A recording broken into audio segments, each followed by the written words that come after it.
Hey everybody, it's Kayak Cliff coming to you today from Cochiti Lake north of Albuquerque, New Mexico. So I'm up in the high desert now at about 5,500 feet above sea level, and I'm on the Rio Grande River, but it's the dammed up Rio Grande River. It's a big reservoir. And my intention today was to go to Albuquerque. I was out there for work, and I figured I'd throw the new EZLite 10 in the boat and get out and do a little trip. And I had mapped out an area on the Rio Grande River, and I was going to go about 12 miles down the Rio Grande River. It's like GPS coordinates where you have to put in and take out. Well, one of them you take out at a bridge, it's pretty easy, but the other put in area, it's all GPS coordinates. I was going to park my car at the takeout, take an Uber up to the put in, put it in and come down, and you know, it would be easy. So I'm going to do it on a different river though, because it was like a quarter to a third of a mile hike to get the boat in there. I figured no problem, I'll bring my kayak cart and just simply roll it down there with all my gear in it. Ain't gonna work. There were you know, very, very narrow trails, grown over and hilly, and no way I could have rolled it. So I would have had to have just humped it in probably 2 trips with all my gear, quarter mile back and forth, and I just didn't want to do that. So I said, well, I got a kayak, so I'm going to come out to this lake. And there's some other things on this EZLite kayak, this brand new boat that we just got, that Sea Eagle just introduced, that I did not cover in the review video. So there's some other things about this really innovative boat that I'm paddling today that I wanted to show you. So I'll be talking about those. If you want to see my full review video for the EZLite 10, I'll put the link in the description box as well. Check that out. But for now, I'm just going to paddle around and enjoy Cochiti Lake, and then check back in with you with some of the other things I want to talk about, like Skegs and standing up in it, and seat cushions if you want extra seat cushions. So a bunch of different things I'm going to try.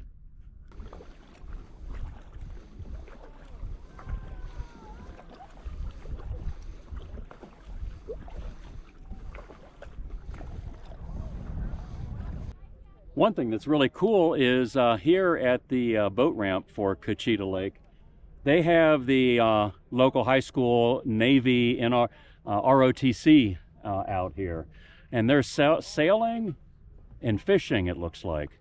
So a lot of good kids out here getting ready to you know, possibly serve our country in the armed forces. So I congratulate them. But they got quite a program here with boats and fishing rods and kayaks. They're actually kayaking as well too.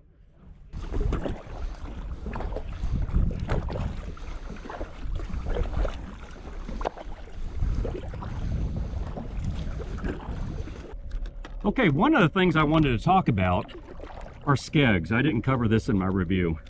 The EZLite comes with a great Skeg. Like I said in the review, this Skeg, it gives you great terminating ability at slow speeds, but then when you start going faster, it just locks in and it tracks like a dream. So much so that maybe turning, you have to do some backstrokes or some sweeping strokes to turn. I mean, you can definitely course correct and turn with this. It's just, the boat is a little less playful. And you know, a lot of times I like my boats to be a little bit more playful in terms of being able to move around more. The only concern I had is if I'm going down a river that is very shallow. You know, you get sometimes into the cobblestone areas where it's 2 inches deep, and a Skeg is dragging on the ground, and you got to take it out. And then without a Skeg, the boat's just all over the place. So I'm trying to find a happy medium, and I think I found it. Sea Eagle has 3 Skegs. They have, this is a Skeg that comes with it. This is a swept back Skeg. And notice the swept back Skeg, it does not, trying to get these even as possible. At any rate, the swept back Skeg doesn't drop down as far as the original deep Skeg. So that is an option. It will track just the same with both of these, really, is what I found out. But what I'm really excited about is this little shallow Skeg. And this Skeg, you can see it's not going to take rivers. Shallow rivers are no problem with this. Now, how does it work? Well, when I can turn and maneuver and do all things even easier with the original Skeg with this. And you'll notice, okay, I'm going to start paddling, and once I get up to speed, I mean, it's tracking. It's on hold. It's holding to my current position as I paddle forward. And even when I stop paddling, it has a good forward glide that doesn't deviate at all. Now it also, if I'm going at speed, I mean turning, if I just want a sweep stroke on one side, a lot easier to turn. So, like I said, this is the Skeg it comes with, and this is the Skeg you want. This is your starter Skeg. It's your Skeg for when you want to be in deep water, maybe there's some high winds, or you just want it to track and not think, and you're not going to do any turning. I'm glad they're providing this Skeg as the Skeg that comes with it. But if you want to spend, you know, 25 extra bucks or something and order the smaller Skeg later, you can do that as well. And I think I'll find that this is probably the Skeg I use more, but I'll always have both of them with me. And of course, the swept-back Skeg will save a little bit in clearance in shallow rivers, but you could still drag the bottom with this one. So, great thing with Sea Eagle is they have so many boats and so many accessories to really outfit the boat how you want for your specific paddling.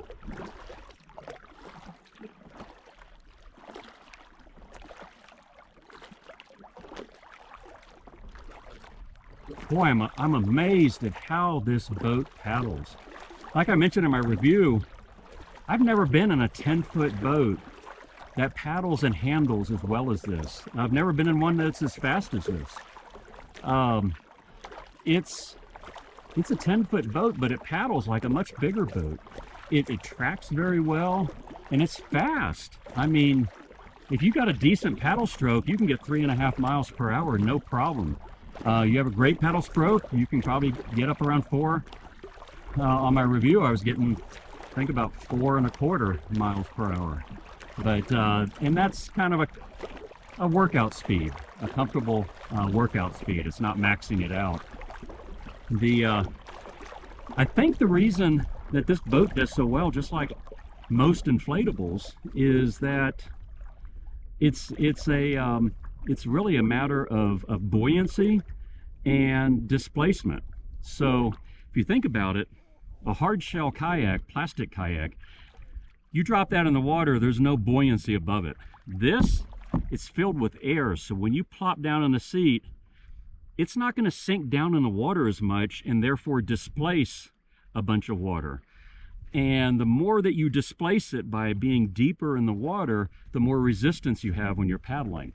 And that's, you know, really, that's one of the things I love about inflatables is they hold so much weight, but they're just so buoyant and they displace a minimum amount of water, so it makes them faster. You know, when I paddle forward, I'm not pushing a lot of water out of the way because of my hull being deep in the water. So that's my non-scientific analysis, but I think I'm right on it. Okay, let's stand up here. I'm going to put a camera on this floating dock at this boat launch, so you can kind of see me standing and paddling. You're probably not going to be able to hear me real well, but you'll see.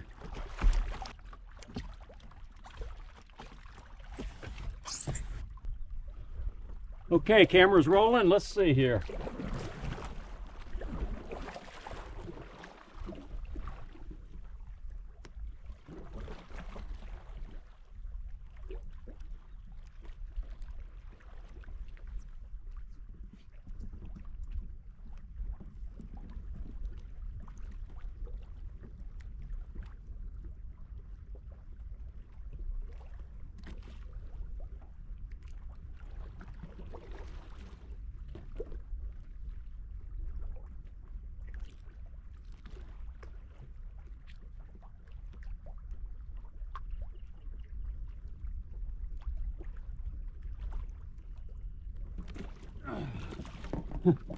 I don't know that it's ideal for standing up in, but you can stand up in it.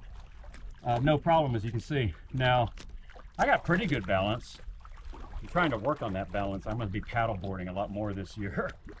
But yeah, if you want to be able to get up and see down deep in the water, I don't think you have any problem standing up in it.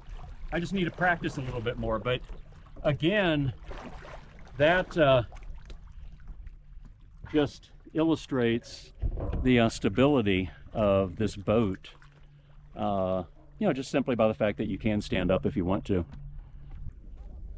Okay, the fourth thing I wanted to talk about in my review video about the EZLite 10 is that, you know, I told you that it has drop stitch. So your two, you know, one side of the inflatable and the other side of the inflatable, it's, you know, about this thick. It's all interconnected by fibers that hold both sides together and allow it to go to very high PSI levels. Now, in the past, drop stitch material was woven together with round fibers, kind of like, you know, round like a finger. And now what's new with this drop stitch that they used in this boat, and that I'm sure more boats will come out with in the future, is instead of a round fiber, it's a flat fiber. And the flat fibers weave together better, and they're thinner once woven. It makes a boat, it makes a much more durable weave. So the sides, these inflatable pontoon, I mean the inflatable sides and bottom of this boat are inherently stronger than older drop stitch material, or, you know, round fiber material. And with this flat fiber that's woven together, it makes it about 19% lighter. That's why this boat is only 26 pounds, but it's even more durable. And I think it makes it even stiffer too. Not positive on that one though. I need to, if that's not right, I'll correct myself in the description, you know, in the lower thirds of the screen. But yeah, just one other thing I wanted to go in more detail about. And yeah, going to continue on around this lake. I'm having fun.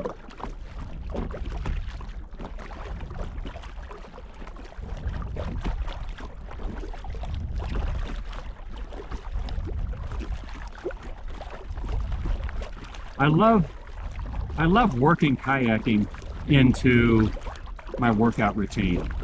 And my workout routine consists, most of my aerobic conditioning is biking.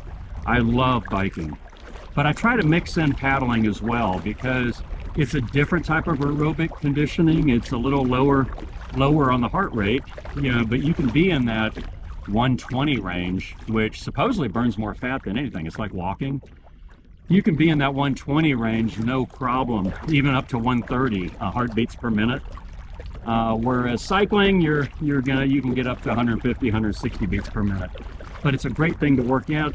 And I just noticed that it helps my upper body strength, my elbows, I mean my shoulders, my upper back, my lats, my arms, everything on top of going to the gym and doing weights just seems to work better when I try to get more paddling into my routine. And, you know, sorry to keep throwing the EZLite 10 on this, but where the EZLite 10 really comes in is it's not only an awesome boat for all types of things, but it's that go-to boat to just pick up, throw in the vehicle on a weeknight after work, go out for an hour and paddle, come home, have dinner, and enjoy the rest of your evening without a heck of a lot of drama of putting a boat up on your roof rack and strapping it to the top of your car. You know, this, you just take the battery pump, inflate it, go out, come back, deflate it, roll it up, put it in your vehicle, you're done. So last year I didn't paddle as much, so this year my goal is to paddle a heck of a lot more, and you'll see more paddle adventures on videos as well. So I want to thank you all for going through this video, going through this trip with me today. It's been fun having you out here and talking about this beautiful scenery here in New Mexico. Headed back for Dallas tomorrow. If you want to know more about this EZLite kayak or my original review video, which goes into much more detail, check the link in the description box. If you choose to purchase any Sea Eagle product, my link's on my website at kayakkliff.com. Just click on the picture for each product, or the links in the description box that are web links. If you click on those and purchase through those, it doesn't cost you a dime extra. It just gets a little bit back. They give me a little bit to help support this channel so we can buy all the equipment, travel to the places we want to travel, you know, just camera gear, new paddles, things that I buy to make my adventures better and these videos better. So, hey, I appreciate your support. Also, the links for Shelta sun products are in the description box as well. God's blessings to all of you and your families. And I hope to see you next time real soon. There's more Kayak Cliff videos coming. Out on the water. Kayak Cliff out.